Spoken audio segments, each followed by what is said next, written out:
مسلمانوں کو دشمن کے زخمیوں اور قیدیوں سے جو ہتھیار اور گھوڑے ملے، ان کے علاوہ 6,000 عورتیں اور بچے، 24,000 اونٹ، 40,000 بکریاں اور بے شمار چاندی ہاتھ لگی۔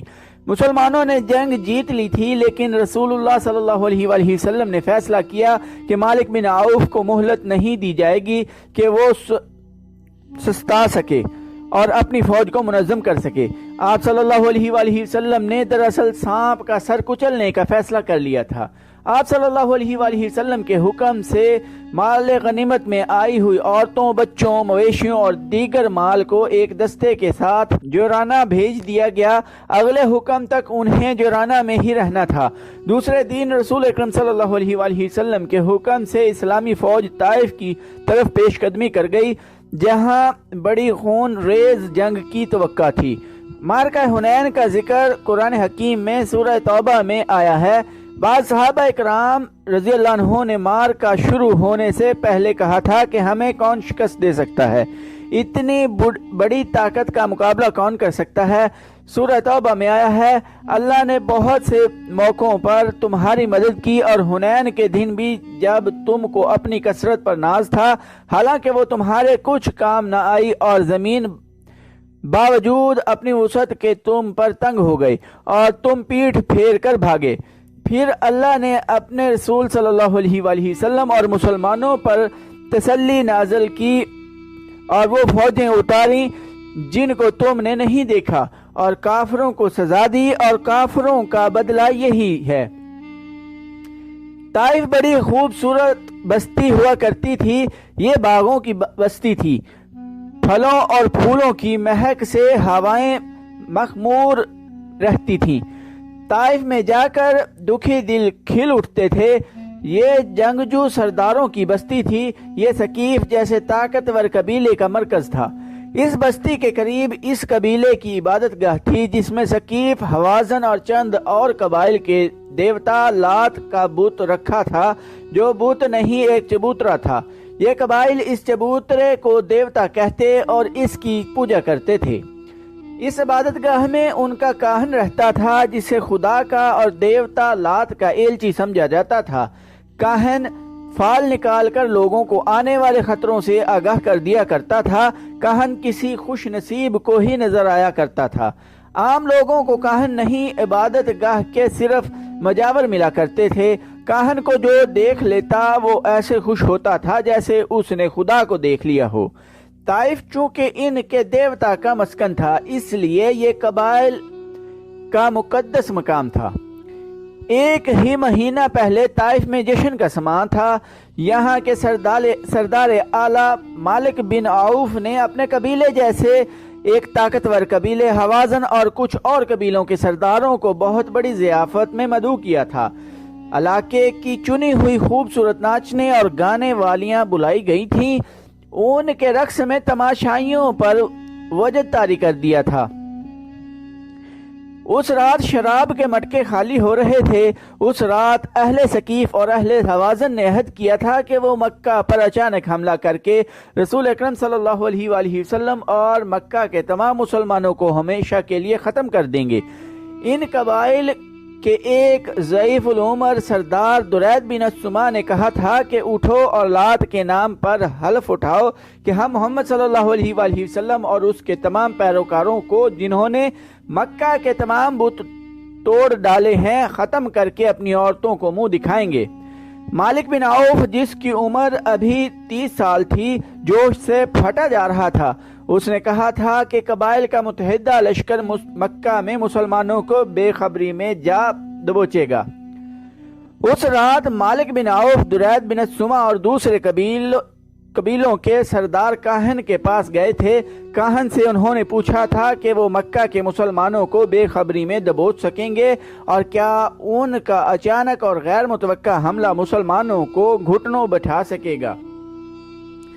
کاہن نے انہیں یقین دلایا تھا کہ دیوتا لات نے انہیں آشیرواد دے دی ہے۔ کاہن نے بڑے وثوق سے کہا تھا، مسلمانوں کو اس وقت پتہ چلے گا جب تمہاری تلواریں ان کے سر کاٹ رہی ہوں گی۔ اب ایک ہی ماہ بعد طائف کا حسن اداس تھا۔ بستی کے ماحول پر خوف و ہراس طاری تھا۔ اپنے دیوتا لات کے آشیرواد سے اور کاہن کی یقین دہانی سے ثقیف، حوازن اور دیگر قبیلوں کا جو لشکر مکہ پر حملہ کرنے گیا تھا وہ مکہ سے دور حنین کے مقام پر مسلمانوں کے ہاتھوں پیٹ کر اور تتر بتر ہو کر واپس آ رہا تھا۔ بھاگ کے آنے والوں میں پیش اس متحدہ لشکر کا سالار اعلیٰ، جواں سال اور جوشیلا سردار مالک بن عوف تھا۔ وہ سب سے پہلے اس لیے طائف پہنچا تھا کہ شہر کے دفاع کو مضبوط بنا سکے۔ مسلمان رسول اکرم صلی اللہ علیہ وآلہ وسلم کی قیادت میں طائف کی طرف بڑھے آ رہے تھے۔ طائف کے لوگوں، طائف کی گلیوں میں گھبرائی سی آوازیں اٹھ رہی تھیں۔ مسلمان آ رہے ہیں، شہر کا محاصرہ ہوگا، تیار ہو جاؤ، اناج اور کھجوریں اکٹھی کر لو، پانی جمع کر لو۔ سب سے زیادہ گھبراہٹ مالک بن عوف پر طاری تھی۔ اسے طائف ہاتھ سے جاتا نظر آ رہا تھا۔ اسے شکست اور پسپائی کی چوٹ تو پڑی ہی تھی، سب سے بڑی چوٹ اس پر یہ پڑی کہ وہ جب شہر میں داخل ہوا تو عورتوں نے اس کی بہادری اور فتح کے گیت گانے کی بجائے اسے نفرت کی نگاہوں سے دیکھا تھا، اور اس کے لشکریوں کو بعض عورتوں نے تانے بھی دیے تھے۔ بیویاں اور بیٹیاں کہاں ہیں جنہیں تم ساتھ لے گئے تھے؟ عورتیں لشکریوں سے طنزیہ لہجے میں پوچھ رہی تھی۔ بچے بھی مسلمانوں کو دے آئے ہو؟ یہ بھی ایک تانا تھا جو عورتیں انہیں دے رہی تھیں۔ مالک بن عوف نے اپنے سامنے اپنے نائب سالاروں اور کمانداروں کو بٹھا رکھا تھا اور انہیں بڑی تیز بولتے ہوئے کہہ رہا تھا کہ دوسرے قبیلوں کو بھی شہر میں لے آؤ، مسلمان آ رہے ہیں۔ مالک بن عوف نے ذرا سا بھی آرام نہ کیا، آتے ہی طائف کا دفاع مضبوط کرنے میں لگ گیا۔ اس کے نائب کماندار اور قاصد پسپا ہو کر آنے والوں کو اکٹھا کرنے میں لگے ہوئے تھے۔ آدھی رات تک وہ تھک کر چور ہو چکا تھا۔ اس نے اپنی سب سے زیادہ حسین اور چہیتی بیوی کو اپنے پاس بلایا۔ وہ آ گئی۔ کیا آپ نے حلف نہیں اٹھایا تھا کہ محمد صلی اللہ علیہ وآلہ وسلم اور اس کے تمام پیروکاروں کو جنہوں نے مکہ کے بت توڑ ڈالے ہیں ختم کر کے اپنی عورتوں کو منہ دکھائیں گے؟ بیوی نے اسے کہا، آپ فتح کی بجائے ماتھے پر شکست کا داغ لے کر آئے ہیں۔ آپ کے حلف اور عہد کے مطابق میرا وجود آپ پر حرام ہے۔ تم میری بیوی ہو۔ مالک بن عوف نے غصے سے کہا، میری حکم عدولی کی جرت نہ کرو، میں بہت تھکا ہوا ہوں اور میں بہت پریشان ہوں، مجھے اس وقت تمہاری ضرورت ہے، تم میری سب سے پیاری بیوی ہو۔ آپ کو میری ضرورت ہے، بیوی نے کہا، لیکن مجھے ایک غیرت مند مرد کی ضرورت ہے۔ مجھے اس مالک بن عوف کی ضرورت ہے جو یہاں سے عہد کر کے نکلا تھا کہ مسلمانوں کو مکہ کے اندر ہی ختم کر کے واپس آئے گا۔ کہاں ہے وہ مالک بن عوف؟ وہ میرے لیے مر گیا ہے۔ اس مالک بن عوف کو میں نہیں جانتی جو اپنے قبیلے اور اپنے دوست قبیلوں کی ہزاروں عورتوں اور ہزاروں بچے اپنے دشمن کے حوالے کر کے اپنی خوابگاہ میں آ بیٹھا ہے اور ایک عورت سے کہہ رہا ہے کہ مجھے تمہاری ضرورت ہے۔ اس حسین عورت کی آواز بلند ہو کر جذبات کی شدت سے کانپنے لگی۔ وہ مالک بن عوف کے پلنگ سے اٹھ کھڑی ہوئی اور کہنے لگی، آج رات تمہاری کوئی بیوی تمہارے پاس نہیں آئے گی۔ آج رات تمہاری کسی بیوی کو ان عورتوں کی آہیں اور فریادیں چین سے سونے نہیں دیں گی جو مسلمانوں کے قبضے میں ہیں۔ ذرا سوچ، تصور میں لا ان عورتوں کو، ان نوخیز لڑکیوں کو جنہیں تو مسلمانوں کے حوالے کرایا ہے۔ وہ اب مسلمانوں کے بچے پیدا کریں گی، بچے جوان جو ان کے قبضے میں ہیں وہ مسلمان ہو جائیں گے۔ مالک بن عوف تو خطروں میں کود جانے والا خود سر آدمی تھا۔ اس نے اپنے بزرگ اور میدان جنگ کے منجے ہوئے استاد درید بن السما کی اس پند و نصیحت کو ٹھکرا دیا تھا کہ وہ عقل و ہوش سے کام لے اور جوانی کے جوش و خروش پر قابو پائے۔ اب وہی مالک بن عوف اپنی بیوی کے سامنے یوں سر جھکائے بیٹھا تھا جیسے دہکتے ہوئے انگاروں پر کسی نے پانی چھڑک دیا ہو۔ اس کی مردانگی ختم ہو چکی تھی۔ تم مسلمانوں کو ختم کرنے گئے تھے مالک؟ بیوی اب اس طرح بولنے لگی جیسے اس کی نگاہوں میں اتنی جری اور بہادر شوہر کا احترام ختم ہو چکا ہو۔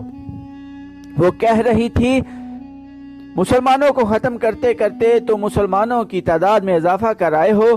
کاہن نے کہا تھا کہ کون کاہن؟ بیوی نے اس کی بات کاٹتے ہوئے کہا، جو مندر میں بیٹھا فالیں نکالتا رہتا ہے۔ تم جیسے آدمی اپنی قسمت اپنے ہاتھ میں رکھا کرتے ہیں اور اپنی قسمت اپنے ہاتھوں بنایا اور بگاڑا کرتے ہیں۔ تم نے کاہن سے پوچھا نہیں کہ اس کی فال نے جھوٹ کیوں بولا ہے؟ مالک بن عوف اٹھ کھڑا ہوا، اس کی سانسیں تیزی سے چلنے لگیں، اس کی آنکھوں میں خون اترنے لگا۔ اس نے دیوار کے ساتھ لٹکی ہوئی تلوار اتاری اور بیوی سے کچھ کہے بغیر باہر نکل گیا۔ طائف میں رات تو آئی تھی، لیکن وہاں کی سرگرمیاں اور بھاگ دوڑ دیکھ کر دن کا گمان ہوتا تھا۔ باہر سے خبریں آ رہی تھیں کہ مسلمان طائف کی طرف بڑی تیزی سے بڑھے چلے آ رہے ہیں۔ لوگ دفاعی تیاریوں میں مصروف تھے۔ سب سے بڑا مسئلہ خوراک اور پانی کا تھا۔ بہت سے لوگ پانی جمع کرنے کے لیے حوض بنا رہے تھے۔ مالک بن عوف ان سرگرمیوں کے شور و غل میں سے گزرتا چلا جا رہا تھا۔ لوگ اتنے مصروف تھے کہ کسی کو پتہ ہی نہ چلا کہ ان کے درمیان سے ان کا سالار اعلیٰ گزر گیا ہے۔ عبادت گاہ میں وہ کاہن جس نے کہا تھا کہ ثقیف اور حوازن مسلمانوں کو مکہ میں بے خبری میں جا لیں گے، گہری نیند سویا ہوا تھا۔ اسے جگانے کی کوئی جرت نہیں کر سکتا تھا۔ وہ عبادت گاہ کے کسی اندرونی حصے میں سویا ہوا تھا۔ عبادت گاہ کے مجاور کسی بیرونی کمرے میں سوئے ہوئے تھے۔ انہیں کسی کے قدموں کی آہٹ سنائی دی۔ یہ ان کے فرائض میں شامل تھا کہ کاہن کے کمرے تک کسی کو نہ پہنچنے دیں۔ 2-3 مجاور اٹھ کر باہر آ گئے۔ ایک کے ہاتھ میں مشعل تھی۔ مالک بن عوف، ایک مجاور نے مالک کے راستے میں آ کر کہا، کیا قبیلے کا سردار نہیں جانتا کہ اس سے آگے کوئی نہیں جا سکتا؟ ہم سے بات کر مالک بن عوف، اور کیا تم نہیں جانتے کہ ایک سردار کا راستہ روکنے کا نتیجہ کیا ہو سکتا ہے؟ مالک بن عوف نے تلوار کے دستے پر ہاتھ رکھ کر کہا، میں کاہن کے پاس جا رہا ہوں۔ کاہن کے قہر کو سمجھ مالک، ایک اور مجاور نے کہا، کاہن جو اس وقت تمہیں سویا ہوا نظر آئے گا وہ لات کے حضور گیا ہوا ہے۔ اس حالت میں اس کے پاس جاؤ گے تو؟ مالک بن عوف ایسی ذہنی کیفیت میں تھا جس نے اس کے دل سے کاہن کا تقدس اور خوف نکال دیا تھا۔ ایک تو وہ بہت بری شکست کھا آیا تھا، دوسرے اس کی اس بیوی نے اسے دھتکار دیا تھا جسے وہ دل و جان سے چاہتا تھا۔ اس نے مجاور کے ہاتھ میں پکڑے ہوئے مشعل کے ڈنڈے پر ہاتھ مارا اور اس کے ہاتھ سے مشعل چھین کر کاہن کے کمرے کی طرف چلا گیا۔ مجاور اور اس کے پیچھے دوڑے، لیکن وہ کاہن کے کمرے میں داخل ہو گیا۔ تو دوستو، آج کی ایپیسوڈ ادھر ہی ختم کرتے ہیں۔ چینل کو سبسکرائب کرنا نہ بھولیے گا، لائک، کمنٹ اور شیئر بھی کیجیے گا۔